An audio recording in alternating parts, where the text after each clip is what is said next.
আমার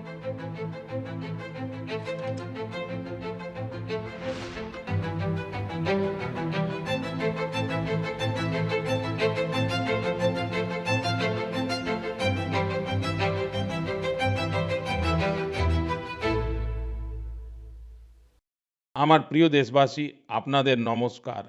মন কি বাত অনুষ্ঠানে আপনাদের আবার স্বাগত জানাই, অভিনন্দন। আর কিছুদিনের মধ্যেই 2026 সাল আসতে চলেছে এবং আজ যখন আমি আপনাদের সঙ্গে কথা বলছি, তখন মনে গোটা বছরের স্মৃতিগুলো যেন মনের মধ্যে ঘুরপাক খাচ্ছে। অনেক ছবি, অনেক আলোচনা, অনেক কৃতিত্ব যা গোটা দেশকে এক সূত্রে বেঁধেছে। 2025 সাল আমাদের এমন অনেক মুহূর্ত দিয়েছে যা নিয়ে প্রত্যেক ভারতীয় আজ গর্বিত। দেশের সুরক্ষা থেকে শুরু করে খেলার মাঠ পর্যন্ত, বিজ্ঞানের গবেষণাগার থেকে শুরু করে বিশ্বের বড় বড় মঞ্চ পর্যন্ত ভারত সর্বত্র তার এক শক্তিশালী ছাপ রেখে গেছে। এই বছর অপারেশন সিঁদুর প্রত্যেক ভারতীয়র জন্য গর্বের প্রতীক হয়ে উঠেছে। সারা বিশ্ব তা অত্যন্ত স্পষ্টভাবে দেখেছে। আজকের ভারত নিজের সুরক্ষার সঙ্গে কোনো রকম আপোস করে না। অপারেশন সিঁদুরের সময় দেশের প্রতিটি কোণায় কোণায় ভারত মাতার প্রতি প্রেম এবং সমর্পণের ছবি সামনে এসেছে। মানুষ নিজের মতো করে তাদের অনুভূতি প্রকাশ করেছে। বন্ধুগণ, এই একই উদ্দীপনা তখনও দেখা গিয়েছিল যখন বন্দে মাতরমের 150 বছর পূর্ণ হয়েছিল। আমি আপনাদের অনুরোধ করেছিলাম হ্যাশট্যাগ বন্দে মাতরম 150 এর সঙ্গে নিজেদের বার্তা এবং মূল্যবান পরামর্শ পাঠাতে। আমার প্রিয় দেশবাসী, এই অভিযানে আপনারা সবাই অত্যন্ত উৎসাহের সঙ্গে অংশগ্রহণ করেছেন। বন্ধুগণ, 2025 সালটি খেলার দিক থেকেও একটি খুবই স্মরণীয় বছর ছিল। আমাদের পুরুষ ক্রিকেট দল আইসিসি চ্যাম্পিয়ন্স ট্রফি জয় লাভ করেছে। আমাদের মহিলা ক্রিকেট দল প্রথমবারের মতো বিশ্বকাপ জিতেছে। ভারতের কন্যারা উইমেন্স ব্লাইন্ড টি20 কাপ জিতে একটি নতুন ইতিহাস রচনা করেছে। এশিয়া কাপ টি20তেও আমাদের তেরঙ্গা গর্বের সঙ্গে উড়েছে। প্যারা অ্যাথলেটরা বিশ্ব চ্যাম্পিয়নশিপে অনেকগুলো পদক জিতে এনেছে। এটা প্রমাণ করেছে যে কোনো বাধাই উদ্দীপনাকে থামাতে পারে না। বিজ্ঞান ও মহাকাশ ক্ষেত্রেও ভারত সত্যি এক বড় লাভ দিয়েছে। শুভাংশু শুক্লা প্রথম ভারতীয় নাগরিক হয়েছেন, ইন্টারন্যাশনাল স্পেস স্টেশনে পৌঁছেছেন। পরিবেশ সংরক্ষণ এবং বন্যপ্রাণী সুরক্ষার সঙ্গে যুক্ত অনেক গুরুত্বপূর্ণ প্রচেষ্টাও 2025-এর পরিচয় হয়ে উঠেছে। আমাদের ভারতে চিতার সংখ্যাও এখন 30-এর অনেক বেশি হয়ে গেছে। 2025-এ বিশ্বাস, সংস্কৃতি এবং ভারতের অদ্বিতীয় ঐতিহ্য, এই সব কিছু একসঙ্গে দেখা গেছে। বছরের একেবারে শুরুতে প্রহাকুম্ভের আয়োজন গোটা বিশ্বকে অবাক করে দিয়েছে। আর বছরের শেষে অযোধ্যায় রাম মন্দিরে ধ্বজারোহণের অনুষ্ঠানটি প্রত্যেক ভারতীয়কে গর্বে ভরিয়ে দিয়েছে। স্বদেশী নিয়েও মানুষের মধ্যে এখন প্রচুর উৎসাহ দেখা গেছে। মানুষ সেই সব জিনিস কিনছে যাতে কোনো ভারতীয়র ঘাম জড়িয়ে আছে এবং যাতে ভারতের মাটির পবিত্র সুগন্ধ আছে। আজ আমরা গর্বের সঙ্গে বলতে পারি যে 2025 ভারতকে আমাদের আরও বেশি আত্মবিশ্বাস দিয়েছে। একটাও সত্যি যে এই বছরটিতে আমাদেরকে প্রাকৃতিক দুর্যোগের মোকাবিলা করতে হয়েছে, অনেক কঠিন ক্ষেত্রেও তা করতে হয়েছে। এখন আমাদের দেশ 2026-এ নতুন আশা, নতুন সংকল্প নিয়ে এগিয়ে যাওয়ার জন্য প্রস্তুত। আমার প্রিয় দেশবাসী, আজ সারা বিশ্ব ভারতের দিকে অনেক আশা নিয়ে তাকিয়ে আছে। ভারতকে নিয়ে এই আশার সবচেয়ে বড় কারণ হলো আমাদের দেশের এই যুবশক্তি।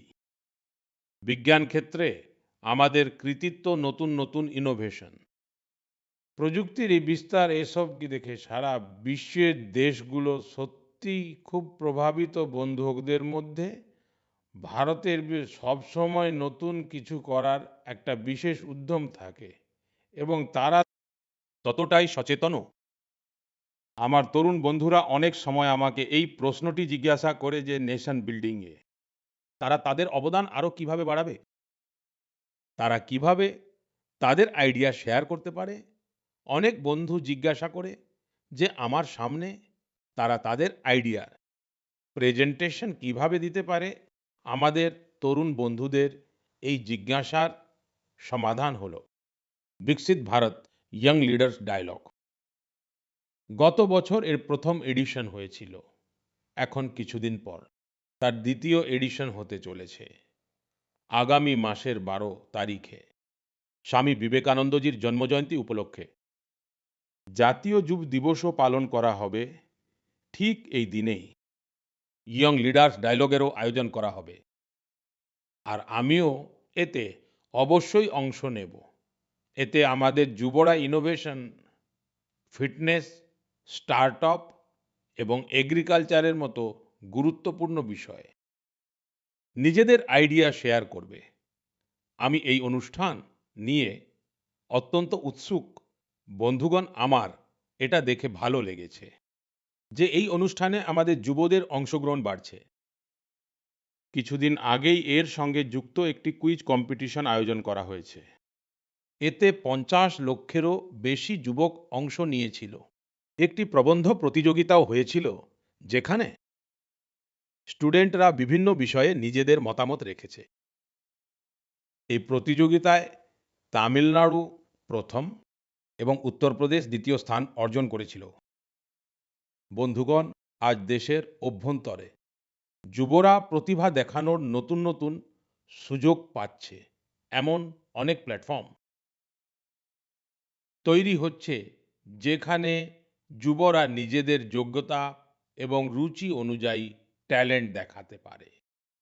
এরকমই একটি প্ল্যাটফর্ম হলো স্মার্ট ইন্ডিয়া হ্যাকাথন, আরও একটি এমন মাধ্যম যেখানে আইডিয়া অ্যাকশনে পরিণত হয়। বন্ধুগণ, স্মার্ট ইন্ডিয়া হ্যাকাথন 2025-এর সমাপ্তি এই মাসেই হয়েছে। এই হ্যাকাথনের সময় 80-রও বেশি সরকারি বিভাগের 270-এরও বেশি সমস্যার ওপর আমাদের দেশের স্টুডেন্টসরা কাজ করেছে। আমাদের স্টুডেন্টসরা এমন সব দারুণ সলিউশন দিয়েছে যা রিয়েল লাইফ চ্যালেঞ্জের সঙ্গে যুক্ত ছিল, যেমন ট্রাফিকের সমস্যা। এই বিষয়ে যুবরা স্মার্ট ট্রাফিক ম্যানেজমেন্টের সঙ্গে যুক্ত। তারা খুবই ইন্টারেস্টিং সব পার্সপেক্টিভই শেয়ার করেছে। ফিনান্সিয়াল ফ্রডস এবং ডিজিটাল অ্যাওয়ারনেস এর মতো চ্যালেঞ্জের সমাধানের বিষয়েও আমাদের যুবরা নিজেদের নতুন আইডিয়া সামনে রেখেছে। গ্রামে ডিজিটাল ব্যাংকিংয়ের জন্য সাইবার সিকিউরিটি ফ্রেমওয়ার্কের ওপর পরামর্শ দিয়েছে। অনেক যুবক এগ্রিকালচার সেক্টরের চ্যালেঞ্জের সমাধানে নিযুক্ত ছিল। বন্ধুগণ, গত 7-8 বছরে স্মার্ট ইন্ডিয়া হ্যাকাথনে 13 লক্ষেরও বেশি স্টুডেন্টস এবং 6,000-এরও বেশি ইনস্টিটিউট এতে অংশ নিয়েছে। আমাদের যুবরা শয়ে শয়ে প্রবলেমের সঠিক সলিউশনও দিয়েছে। এই ধরনের হ্যাকাথনের আয়োজন সময় সময় হতে থাকে। আমার নিজের যুব বন্ধুদের কাছে অনুরোধ যে তারা যেন এই হ্যাকাথনগুলির একটি অংশ অবশ্যই হয়। বন্ধুগণ, আজকের জীবন এখন টেক ড্রিভেন হয়ে যাচ্ছে এবং যে পরিবর্তন শত শত বছরে আসতো, সেই বদল আমরা এখন আমাদের চোখের সামনে হতে দেখছি। অনেক সময় তো কিছু মানুষ আশঙ্কা প্রকাশ করেন যে রোবট কোথাও মানুষকে না পুরোপুরি রিপ্লেস করে দেয়। এমন একটি পরিবর্তনশীল সময়ে হিউম্যান ডেভেলপমেন্টের জন্য নিজের শিকড়ের সঙ্গে যুক্ত থাকা খুবই জরুরি।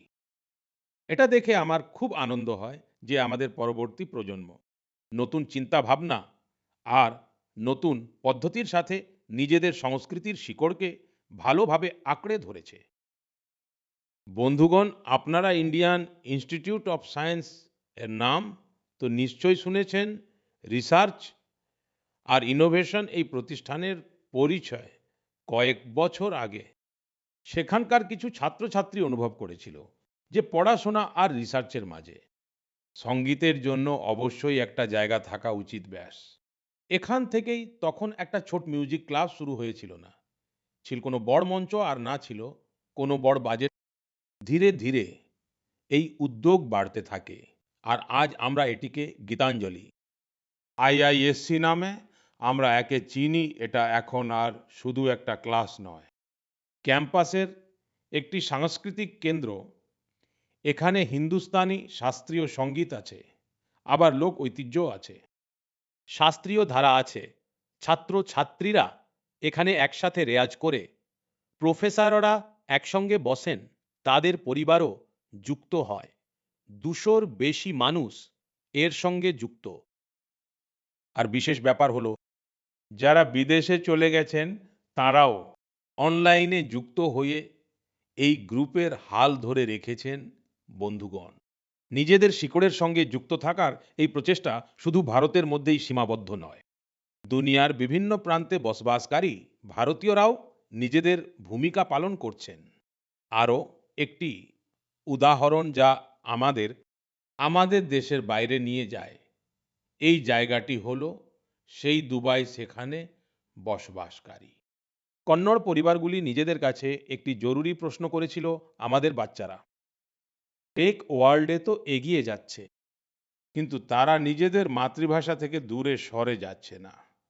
তো এখান থেকেই জন্ম হয় কন্নড় পাঠশালার এমন একটি প্রচেষ্টা, যেখানে ছোট বাচ্চাদের কন্নড় পড়তে, শিখতে, লিখতে আর বলতে শেখানো হয়। আজ এর সাথে ১,০০০-এরও বেশি বাচ্চা যুক্ত আছে। সত্যি কন্নড় নাডু নুড়ি নম্মা হেম্মে। কন্নড় ভূমি আর ভাষা হলো আমাদের অনেক বড় গর্ব। বন্ধুগণ, একটি পুরনো প্রবাদ আছে, ইচ্ছে থাকলেই উপায় হয়। এই প্রবাদটিকে আবারও সত্যি করে দেখিয়েছেন মণিপুরের এক যুবক, আর তিনি হলেন ময়রান্থেম শেঠজি। তাঁর বয়স ৪০ বছরেরও কম। শ্রীমান ময়রাংথেমজি মণিপুরের যে প্রত্যন্ত অঞ্চলে থাকতেন, সেখানে বিদ্যুতের বড় সমস্যা ছিল। এই চ্যালেঞ্জ মোকাবিলা করার জন্য তিনি লোকাল সলিউশনের ওপর জোর দেন। আর তিনি এই সলিউশন খুঁজে পান সোলার পাওয়ারে। আমাদের মণিপুরে এমনিতেও সোলার এনার্জি তৈরি করা সহজ। তাই ময়রাংথেমজি সোলার প্যানেল লাগানোর অভিযান চালান। আর এই অভিযানের ফলে আজ তার এলাকার শত শত বাড়িতে সোলার পাওয়ার পৌঁছে গেছে। বিশেষ ব্যাপার হলো, তিনি হেলথ কেয়ার এবং জীবিকাকে আরো উন্নত করার জন্য সোলার পাওয়ারের ব্যবহার করেছেন। আজ তার প্রচেষ্টায় মণিপুরের অনেক হেলথ সেন্টারও সোলার পাওয়ার পাচ্ছে। তার এই কাজের ফলে মণিপুরের নারী শক্তিও অনেক লাভবান হয়েছে। স্থানীয় মৎস্যজীবী এবং শিল্পীরাও এর থেকে সাহায্য পেয়েছেন। বন্ধুগণ, আজ সরকার পিএম সূর্যঘর বিনামূল্যে বিদ্যুৎ যোজনার অধীনে প্রত্যেক লাভার্থী পরিবারকে একটি করে সোলার প্যানেল লাগানোর জন্য প্রায় ৭৫ থেকে ৮০ হাজার টাকা দিচ্ছে। ময়রাংথেম জির এই প্রচেষ্টা যদিও ব্যক্তিগত ছিল, কিন্তু সোলার পাওয়ারের সঙ্গে যুক্ত প্রতিটি অভিযানকে এটি নতুন গতি দিচ্ছে। আমি মন কি বাতের মাধ্যমে তাকে আমার আন্তরিক শুভেচ্ছা জানাই। আমার সকল প্রিয় দেশবাসী, আসুন আসুন এবার আমরা একটু জম্মু ও কাশ্মীরের দিকে যাই। জম্মু ও কাশ্মীরের সাংস্কৃতিক এবং ঐতিহাসিক ঐতিহ্য, তার এমন একটি গাথা আপনাদের সঙ্গে ভাগ করে নিতে চাই, যা আপনাদের গর্বে ভরিয়ে দেবে। জম্মু ও কাশ্মীরের বারামুলায় জেহানপোরা নামে একটি জায়গা আছে।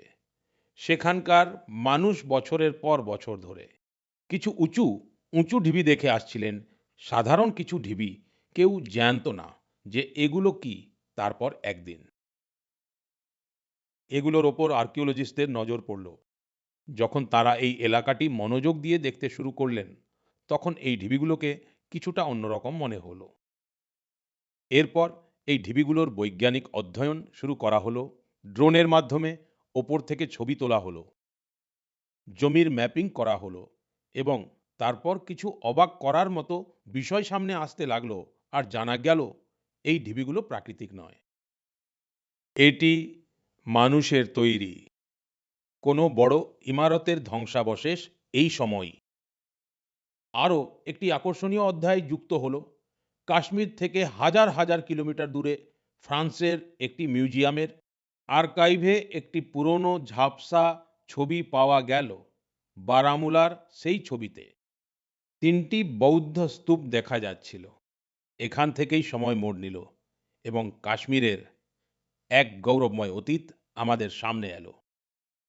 এটি প্রায় 2000 বছরের পুরনো ইতিহাস। এই বৌদ্ধ পরিসর কাশ্মীরের জেহানপোরার আমাদের মনে করিয়ে দেয় কাশ্মীরের অতীত কি ছিল, তার পরিচয় কতটা সমৃদ্ধ ছিল। আমার প্রিয় দেশবাসী, এখন আমি আপনাদের ভারত থেকে হাজার হাজার কিলোমিটার দূরের এমন একটি প্রচেষ্টার কথা বলতে চাই, যা হৃদয় ছুঁয়ে যাওয়ার মতো। ফিজিতে ভারতীয় ভাষা এবং সংস্কৃতির প্রসারের জন্য একটি প্রশংসনীয় উদ্যোগ নেওয়া হচ্ছে। সেখানকার নতুন প্রজন্মকে তামিল ভাষার সঙ্গে যুক্ত করার জন্য বিভিন্ন স্তরে ক্রমাগত প্রচেষ্টা চালানো হচ্ছে। গত মাসে ফিজির সেই সুন্দর রাকি রাকি অঞ্চলে প্রথমবারের জন্য সেখানকার একটি স্কুলে তামিল দিবস পালিত হলো। সেদিন শিশুরা এমন একটি মঞ্চ পেয়েছিল যেখানে তারা নিজেদের ভাষার প্রতি খোলা মনে গর্ব প্রকাশ করেছে। শিশুরা তামিল ভাষায় কবিতা শুনিয়েছে, ভাষণ দিয়েছে এবং নিজেদের সংস্কৃতিকে পূর্ণ আত্মবিশ্বাসের সঙ্গে মঞ্চে তুলে ধরেছে। বন্ধুগণ, দেশের ভেতরেও তামিল ভাষার প্রচারের জন্য ক্রমাগত কাজ হচ্ছে। কিছুদিন আগেই আমার সংসদীয় ক্ষেত্র কাশীতে চতুর্থ কাশী তামিল সঙ্গম অনুষ্ঠিত হয়েছে।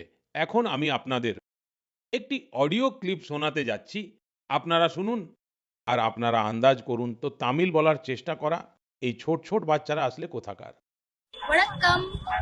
பாரத் அரசங்கதல ஓரே பாரதம் உன்னத பாரதம் நடத்தப்பட்ட காசி தமிழ் சங்கமம் 4 தமிழ் கற்போம் ನಾನು ரொம்ப ಕಾರ್ಕೆ ಉದಾಹರಣಕ್ಕೆ ಏನು ತಮಿಳಿಲ್ ಇಂಟ್ರೊಡಕ್ಷನ್ ಕಾಸಿಯೋಡು ಭೂಮಿಲ್ ನಾನು ಪಾಯಲ್ ಪಟೇಲ್ அரசு குயின்ஸ் இன்டர் காலேஜ் की मानवी अनेवरकुम येन वड़क्कम। বন্ধুগণ, আপনারা জেনে অবাক হবেন এই তামিল ভাষায় এত সহজভাবে নিজের কথা বলা এই বাচ্চারা কাশীর বারাণসীর। এদের মাতৃভাষা হিন্দি, কিন্তু তামিল ভাষার প্রতি ভালোবাসা এদের তামিল শিখতে অনুপ্রাণিত করেছে। এই বছর বারাণসীতে কাশী তামিল সাঙ্গামামের সময় তামিল শেখার ওপর সেখানে খুব বিশেষ জোর দেওয়া হয়েছিল। লার্ন তামিল, তামিল করা কলম, এই থিমের উপর বারাণসীর 50টিরও বেশি স্কুলে অনেক বিশেষ ধরনের অভিযানও চালানো হয়েছিল। আর এরই ফলও আমরা এই অডিও ক্লিপটির মধ্যে শুনতে পাচ্ছি। ನನ್ನ ಪೇರು ವೈಷ್ಣವಿ. ನಾನು ನಿವೇದಿತಾ ಶಿಕ್ಷಾ ಸದನ್ ಬಾಲಿಕಾ ಇಂಟರ್ ಕಾಲೇಜ್ ವಾರಾಣಸಿ ಪಡಿக்கிறேன்.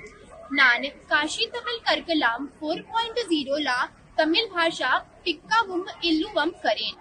ಇಂಧ ವಯಪುಕ್ಕ ಪರಾಧಾನ ನರೇಂದ್ರ ಮೋದಿ ಅವಗಲೇಗೂ ನಾನು ನನ್ರಿ ಸೊಲಿಗರೇನ್।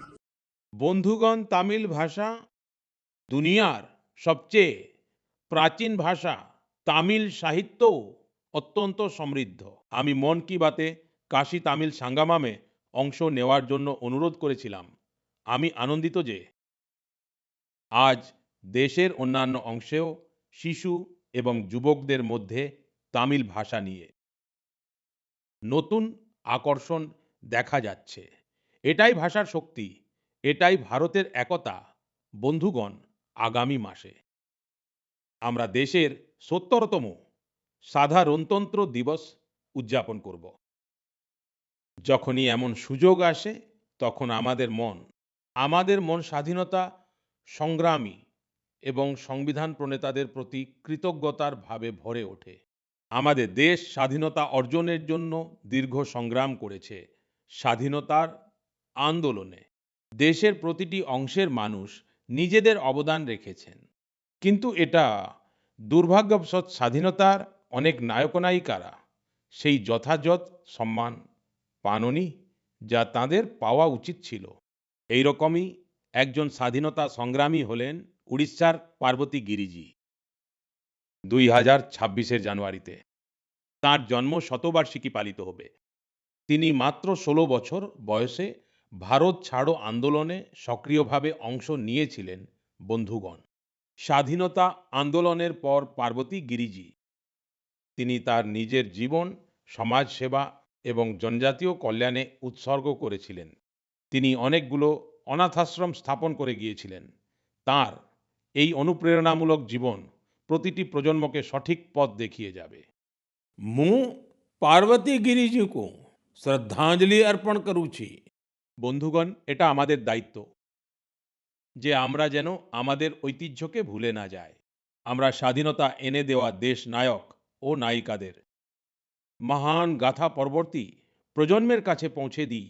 আপনাদের মনে থাকবে, যখন আমাদের স্বাধীনতার 75 বছর হয়েছিল, তখন সরকার একটি বিশেষ ওয়েবসাইট তৈরি করেছিল। এতে একটি বিভাগ আনসাং হিরোদের উৎসর্গ করা হয়েছিল। আজও আপনারা এই ওয়েবসাইটে ভিজিট করে সেই সব মহান ব্যক্তিত্বদের সম্পর্কে আরও জানতে পারে, যাদের দেশকে স্বাধীনতা এনে দেওয়ার ক্ষেত্রে অনেক বড় ভূমিকা ছিল। আমার প্রিয় দেশবাসী, মন কি বাতের মাধ্যমে আমরা সমাজের কল্যাণের সঙ্গে জড়িত গুরুত্বপূর্ণ বিষয় নিয়ে আলোচনা করার একটি খুব ভালো সুযোগ পাই। আজ আমি এমন একটি বিষয় নিয়ে কথা বলতে চাই যা এখন আমাদের সকলের জন্য একটি উদ্বেগের কারণ হয়ে দাঁড়িয়েছে। আইসিএমআর অর্থাৎ Indian council of medical research সম্প্রতি একটি অত্যন্ত গুরুত্বপূর্ণ রিপোর্ট প্রকাশ করেছে, যেতে বলা হয়েছে যে নিউমোনিয়া এবং ইউটিআই এর মতো অনেক ধরনের রোগের বিরুদ্ধে অ্যান্টিবায়োটিক ওষুধগুলি দুর্বল প্রমাণিত হচ্ছে, যা আমাদের সকলের জন্য খুবই উদ্বেগের বিষয়। রিপোর্ট অনুযায়ী এর একটি বড় কারণ হলো কিছু না ভেবেচিন্তে অ্যান্টিবায়োটিক ওষুধ সেবন করা। অ্যান্টিবায়োটিক এমন ওষুধ নয় যা যখন তখন খাওয়া যায়। এর ব্যবহার সবসময় ডাক্তারের পরামর্শ নিয়ে থাকা উচিত। আজকালকার দিনে মানুষ এটা ভাবতে শুরু করেছে যে শুধু একটা ট্যাবলেট খেলেই বুঝি সব কষ্ট দূর হয়ে যাবে। আর এটাই হলো আসল কারণ যে রোগ এবং সংক্রমণ এই অ্যান্টিবায়োটিক ওষুধগুলির চেয়েও শক্তিশালী হয়ে উঠছে। আমি আপনাদের সকলকে অনুরোধ করছি যে দয়া করে নিজের ইচ্ছে মতো ওষুধ ব্যবহার করা থেকে বিরত থাকুন। অ্যান্টিবায়োটিক ওষুধের ক্ষেত্রে তো এই বিষয়টা আমাদের মাথায় রাখা খুব জরুরি। আমি তো এটাই বলবো যে মেডিসিনের জন্য গাইডেন্স এবং অ্যান্টিবায়োটিকের জন্য অবশ্যই ডাক্তারের প্রয়োজন। এই অভ্যাস আপনার স্বাস্থ্যকে আরো ভালো করে তুলতে খুবই সহায়ক প্রমাণিত হবে। আমার প্রিয় দেশবাসী, আমাদের এই ঐতিহ্যবাহী শিল্পকলা সমাজকে শক্তিশালী করার পাশাপাশি মানুষের অর্থনৈতিক প্রগতিরও এটি একটি অনেক বড় মাধ্যম হয়ে উঠছে। অন্ধ্রপ্রদেশের নরসাপুরম জেলার লেস ক্রাফটের চর্চা এখন সারা দেশ জুড়ে ক্রমশ বাড়ছে। এই লেস ক্রাফট বহু প্রজন্ম ধরে সেখানকার মহিলাদের হাতেই রয়েছে অনেক ধৈর্য এবং সূক্ষ্মতার সঙ্গে আমাদের দেশের নারীশক্তি এর সংরক্ষণ করে চলেছে। আজ এই ঐতিহ্যকে এক নতুন রূপে আরো এগিয়ে নিয়ে যাওয়া হচ্ছে। অন্ধ্রপ্রদেশ সরকার এবং নাবার্ড একসঙ্গে কারিগরদের নতুন ডিজাইন শেখাচ্ছে, আরো ভালো স্কিল ট্রেনিং দিচ্ছে এবং নতুন বাজারের সঙ্গে যুক্ত করছে। নরসাপুরম লেস জিআই ট্যাগও পেয়েছে। আজ এর থেকে 500রও বেশি প্রোডাক্ট তৈরি হচ্ছে এবং 250রও বেশি গ্রামে প্রায় 1 লক্ষ মহিলা এর থেকে কাজ পাচ্ছেন। বন্ধুগণ, মন কি বাত এমন মানুষদের সামনে নিয়ে আসারও একটি মঞ্চ, যারা নিজেদের পরিশ্রমে শুধু দেশের ঐতিহ্যবাহী শিল্পকলাকে আরও এগিয়ে নিয়ে যাচ্ছে না, বরং এর দ্বারা স্থানীয় মানুষদের শক্তিশালীও করছে। মণিপুরের চূড়াচাঁদপুরে মার্গারেট রামথারসি এমজির প্রচেষ্টাও ঠিক এমনই। ঠিক এমনি একটি উদাহরণ, তিনি মণিপুরের ঐতিহ্যবাহী পণ্যগুলিকে, সেখানকার সুন্দর হ্যান্ডিক্রাফটকে, বাঁশ এবং কাঠ দিয়ে তৈরি জিনিসগুলিকে একটি অনেক বড় ভিশনের সঙ্গে দেখেছেন, এবং এই বিশেষ ভিশনের কারণেই তিনি একজন হ্যান্ডিক্রাফট আর্টিস্ট থেকে মানুষের জীবন পরিবর্তনের মাধ্যম হয়ে উঠেছেন। আজ মার্গারেট জির ইউনিটে 50-এরও বেশি আর্টিস্ট কাজ করছেন, এবং তিনি নিজের পরিশ্রমে দিল্লি সহ দেশের অনেক রাজ্যে নিজের প্রোডাক্টসের জন্য একটি বড় মার্কেটও ডেভেলপ করেছেন। বন্ধুগণ, মণিপুরের আরও একটি উদাহরণ সেনাপতি জেলার বাসিন্দা কৃচেনাজির পুরো পরিবারটি হলো। প্রথাগত চাষের সঙ্গে অনেক দিন ধরে যুক্ত কিচেনা এই প্রথাগত অভিজ্ঞতাকে আরও বিস্তার দিয়েছেন। তিনি ফুল চাষকে নিজের প্যাশন বানিয়ে নিয়েছেন। এই কাজের মাধ্যমে আজ তিনি বিভিন্ন মার্কেটকে যুক্ত করছেন, আর নিজের এলাকার লোকাল কমিউনিটিকেও এম্পাওয়ার করছেন। বন্ধুগণ, এই উদাহরণটি এই বাস্তবেরই প্রতীক যে যদি প্রথাগত জ্ঞানকে আধুনিক ভিশনের সঙ্গে এগিয়ে নিয়ে যাওয়া হয়, তাহলে তা অর্থনৈতিক প্রগতির এক খুবই বড় মাধ্যম হয়ে ওঠে। আপনার আশেপাশেও এমন সাকসেস স্টোরিজ থাকলে আমাকে অবশ্যই শেয়ার করবেন।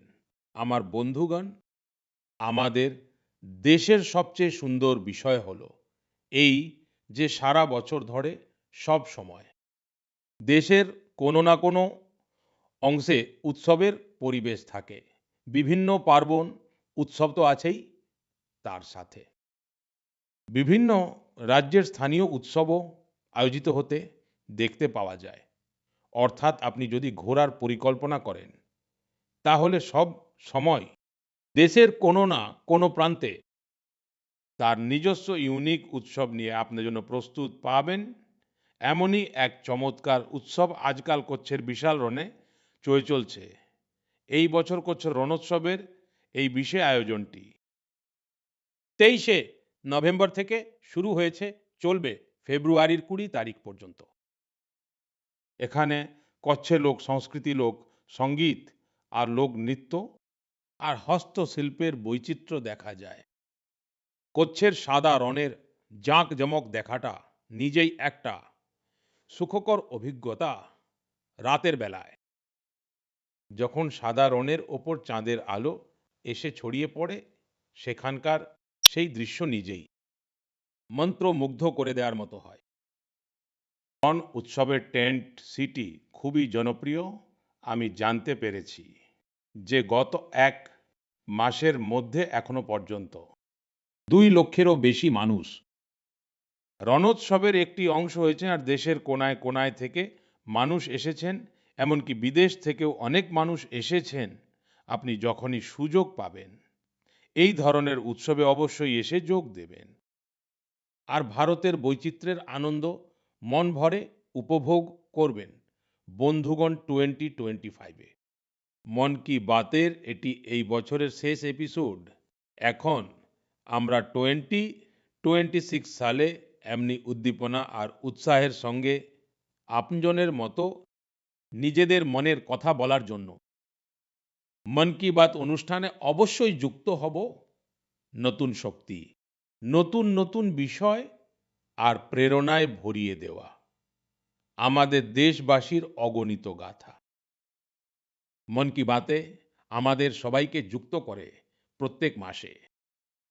আমি এমন অনেক বার্তা পাই যেখানে বিকশিত ভারত নিয়ে মানুষ নিজের দৃষ্টিভঙ্গি প্রকাশ করেন এবং মানুষের থেকে পাওয়া পরামর্শ, আর এই দিকে তাদের প্রচেষ্টা দেখে এই বিশ্বাস আরো মজবুত হয়। আর যখন এই সব কথা আমার কাছে পৌঁছায়, তখন বিকশিত ভারতের সংকল্প অবশ্যই সিদ্ধ হবে, এই বিশ্বাস দিনে দিনে মজবুত হতে থাকে 2026। এই সংকল্প সিদ্ধির যাত্রায় এক গুরুত্বপূর্ণ মাইলফলক হয়ে উঠুক। আপনার আর আপনার পরিবারের জীবন আনন্দময় হোক, এই কামনার সাথে এই এপিসোড থেকে বিদায় নেওয়ার আগে আমি অবশ্যই একটা কথা বলবো, ফিট ইন্ডিয়া মুভমেন্ট আপনাকেও ফিট থাকতে হবে। শীতের এই আবহাওয়া ব্যায়ামের জন্য খুব উপযুক্ত, অবশ্যই ব্যায়াম করবেন।